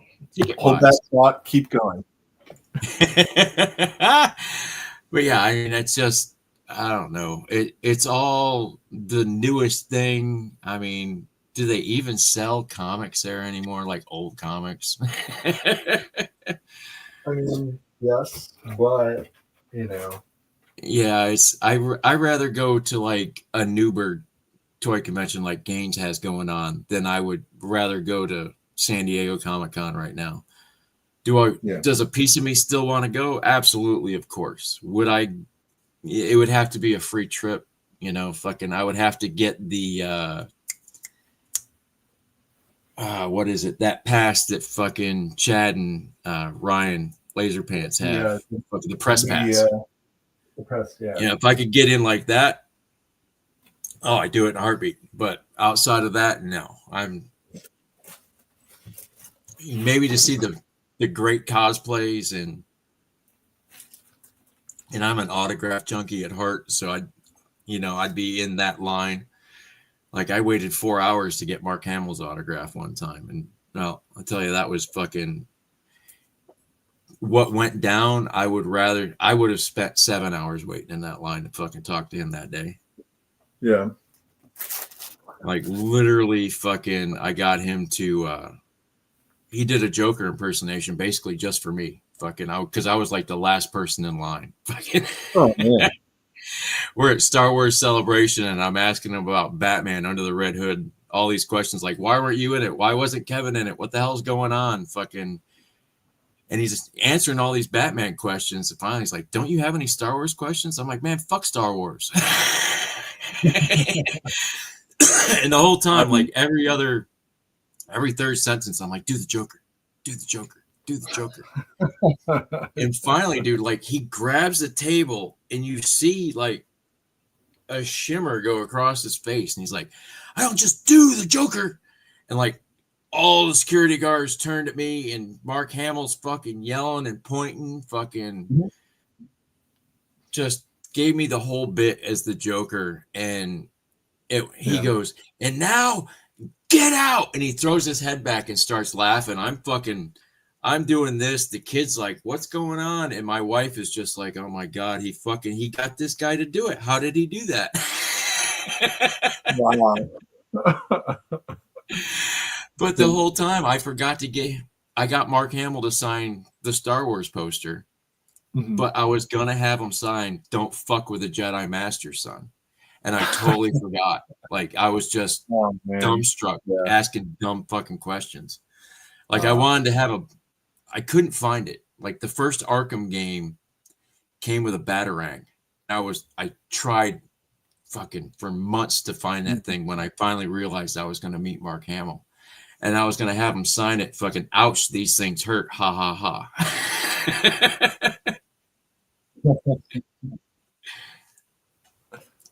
But that's how my head works. This was from my very first San Diego trip. It was the week it came out. Oh wow, no shit. The week it came out. Oh my God. And I don't know if you can read the autographs there. Probably not, but looks like Claremont and Jim Lee. Yeah, Claremont, Jim Lee, Scott Williams, and that's it, Williams. When editor-in-chief Bob Harris signed it, he looked at me, an 11-year-old Neek, and said, want me to sign it on my favorite part of the cover? And I was like, yeah, okay. And right there over Silax boobs. That's awesome. See, I met Claremont and I met Lee, and I never thought to bring that book. Like I got when I met Jim Lee, I was pissed. 11-year-old Nico. Yeah, that's that's the book though, Well, like here was there were like two dealers at the con that had the full cover, like the full gatefold one, the one that wasn't supposed to be out for like another 3 weeks. They had it, but they only had like, I think each of the stores only had like a case, but they were charging like $25. And this was also 1991. And it was like, are you insane? $25 for 1991? I bought Avengers #5 for $25. Wow. With the lava man. But the corner was all chewed off. But still, that's where when you say 91. Time, it lines up with time. Yeah. There are so many things you could have gotten for $25. And even that book, I think that version of the book was like $3 or $4 anyway. So yeah, it was expensive at the time. Yeah, that was huge at the time. So for these dealers that had these like early cases and were charging that, it was just like, it killed me because I wanted that one to get autographed, and I just couldn't stomach the idea of $25 for that book, So I just brought the one that I had bought from the local comic shop and brought it with me to San Diego and got it signed. Dude, I couldn't find it. Of course, I couldn't find it when I had sold all my Jim Lee Batmans, but I had the first the first printing of his first issue with Batman, fucking with Batman with the boot out. I had stuck it in a trunk and it got all crumpled up. And I was like, I'm going to have fucking Jim Lee sign this because it's crumpled up, just it's fucking hysterical in my head. I'm going to have him sign this piece of shit book. I couldn't find it. So I brought the Captain America cover of X-Men with Wolverine and Black Widow on it. And then I got Savage Land Rogue. I got that comic cover autograph because it's got Nick Fury and Kazar on it. Fucking two of my favorites. Yeah. Well, and I Rogue looks awesome. I forget what the third one was. We had 3 of them. Like, he came to MegaCon, was charging a fortune, but right before MegaCon, he came to the shitty comic book store, and it was 3 autographs for $20, plus you got a bunch of books and another autograph and another autograph. It was like, let's do it. My buddy Greg's like, I'm like, go get the tickets. Just fucking don't talk to me. Get them. Fucking all you can get. Spend all your money. Fucking let me know later. There must have been like a friend deal to get him at that shop because Jim charges a lot of money for places he doesn't want to be, and for him to do something like that, they must have been in tight with him, or they had stuff that he liked. Right, the whole store was like a Jim Lee store. It was like fucking ode to Jim Lee, fucking, and it wasn't just because he was there. Like, I mean, all of his shit was there. It was insane. Fucking. You could tell they were fans. And like when I met Chris Claremont, fucking, I brought him a stack of books to sign. He wasn't even going to take our money. We had to throw our money at him as we left. Like, just take it. Fucking, you taught us right from wrong, dude. Thank you. Fucking. And I brought the Doom comics, like 1 through 3. And he's like, yeah, you want to know something? And he's going through it and he's looking at it. And I'm like, wow, man, I'm like, this is awesome. I'm like, yeah, there's not enough Doom. He's like, no. All these other characters in this book, Marvel wanted all this stuff. So I put it into this book and I made it canon. And then Marvel never used any of it. He's like, they're fucking fools. Like, and now you know. It was like the people behind the sun or some shit. I don't know. Fucking just crazy shit. Yeah, I got to meet Chris a couple of times, and he's an individual, man. He's one eccentric of a kind. At best. Yeah. Oh yeah, there's a lot of that. But I was at it was right after San Diego. I want to say it was like early 2000s because one of my buddies was up for the Eisner Awards, and he invited me to come along with him to San Diego that year. And while we were there, he got invited to go to Wildstorm, and he brought me along with him. So I got to physically go to Wildstorm. At the time, nice. Scott Williams was, the day I was there, Scott Williams was inking Jim Lee's Stan Lee Wonder Woman comic.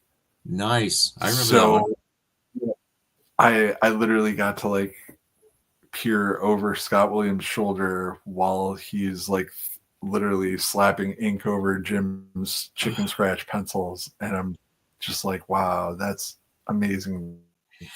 I see where when I see he's like, okay, thanks, we've seen it now. Can you go? Dude, anchors when they cover up all that art, I'm just like, yeah, no, it totally works. That's what you should have done. But why did he draw all that detail just to take a fucking paintbrush? Like, God damn it! Does that really happen in front of me? Fuck.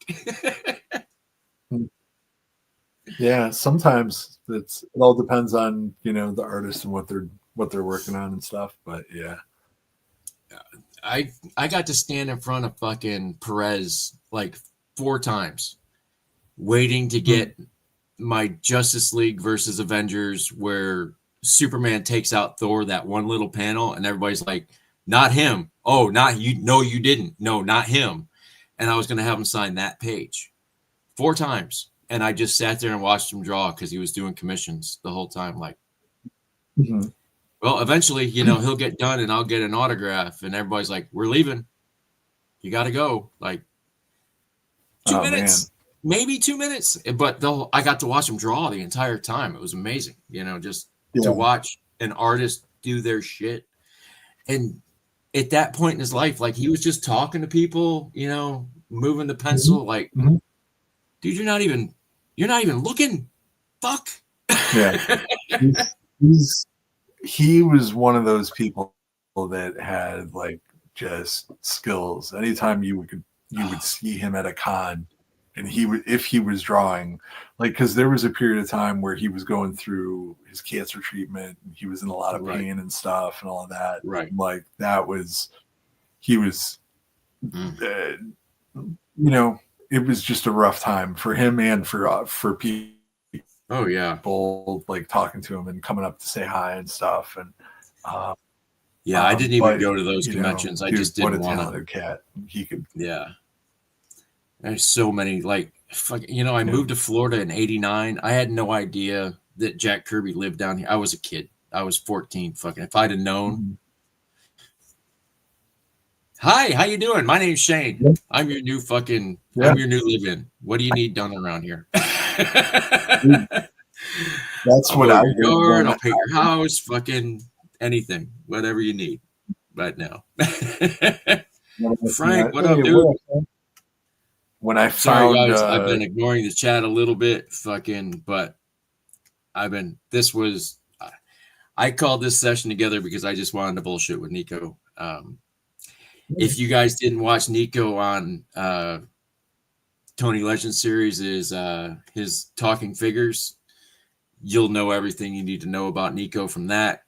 This was just me getting to bullshit. Fucking, this is my favorite part of having a YouTube channel. Like,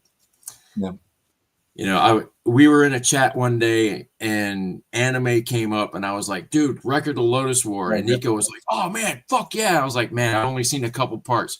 Within 20 minutes, Nico sent me a link to the whole thing. I was like, that's what this shit's about. Fucking got hooked up. Just out of nowhere, just, hey, dude, fucking check this out. Like that, I was like, I think you're my new best friend. And I did that with Jeff. We were talking about Babylon 5 one day, and I was like, oh shit, are we best friends now? Like, fuck, I think that just happened. That's awesome, man. Yeah, I mean, like, honestly, that's one of those that anime is the only anime that I elevate. I hold it up so high because the animation in it is so beautiful and it's so smooth, and it comes from back then, way back when you actually did it all. And this was no 10 plus years pre Princess Mononoke, fucking Mononoke, whatever you want to call it. Like, there's that, and then there's this, and this is still above it, and it was so much further before it. Like, oh yeah, it's so good. And I mean, like, the fact that it came up and you mentioned you'd only seen a couple parts. I was like, I have the link. Let me find it.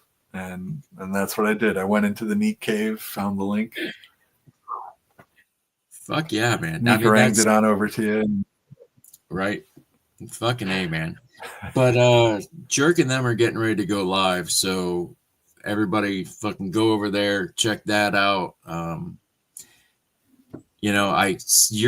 What do you got coming up? I see you're doing something this Sunday, aren't you? Yeah.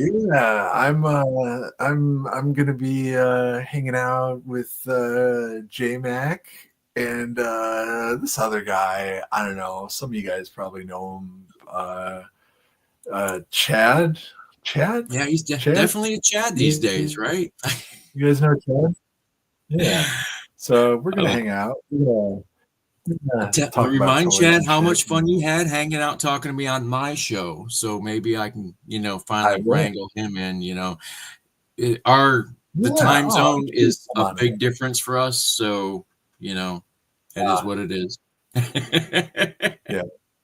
Yeah, but I get some of the best memes I see all day come from Chad, so I mean, just dude, same. He and I are like, and fuck, it's been since we followed each other on Instagram. It's an all day, everyday thing where it's like dozens of just the worst reels, the best reels, and then everything else in between. Dude, some of the most cringe shit I've ever seen, Chad said. I'm like, oh, where the fuck absolutely.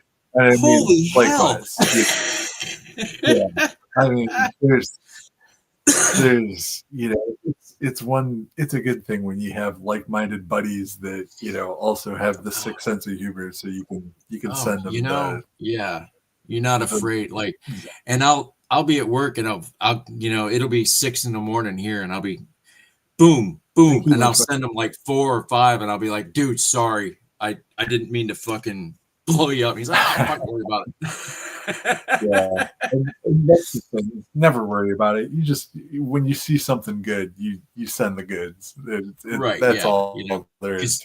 It's like toys, man. If you see it and you don't get it, it won't be there anymore. It's gone. Horrifying.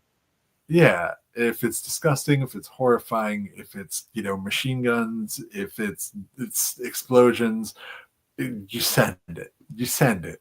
You send it to the boys. Anyway. Yes. Absolutely. You send it all. So yeah. But I think Mega Powers just started, so we should probably we're out. Everybody that's in here, there's 10 of us. Go raid Mega Powers. Tell them fucking SameTime sent you. Fucking. Yeah. I think you might want to do your thing over there too. So I'm hit the end button. We're good. Yeah.